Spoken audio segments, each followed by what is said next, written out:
ભાવનગર જિલ્લાના પાલીતાણા ખાતે આવેલ શેત્રુંજી ડેમમાં ઉપરવાસમાં પડેલા ભારે વરસાદ તેમજ ખોડિયાર ડેમના દરવાજા ખોલાતા પાણીની જોરદાર આવક થઈ હતી.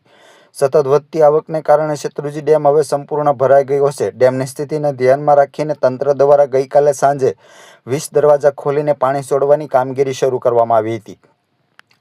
ત્યારે આજે એટલે કે 7 જુલાઈના રોજ સવારે 6 કલાકે જાણવા મળતી માહિતી મુજબ 59 દરવાજા ખોલવામાં આવ્યા છે અને 9440 ક્યુસેક પાણીની આવક થઈ રહી છે અને જાવક પણ 9440 ક્યુસેકની થઈ રહી છે, જેના કારણે શેત્રુંજી નદીમાં પાણીનો પ્રવાહ નોંધપાત્ર રીતે વધ્યો છે.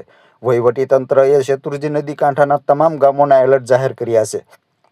સાથે જ નદીના પટમાં અવરજવર ન કરવા, નદી પાર કરવાનો પ્રયાસ ન કરવા અને સુરક્ષિત અંતર જાળવવા લોકોને અપીલ કરવામાં આવી છે.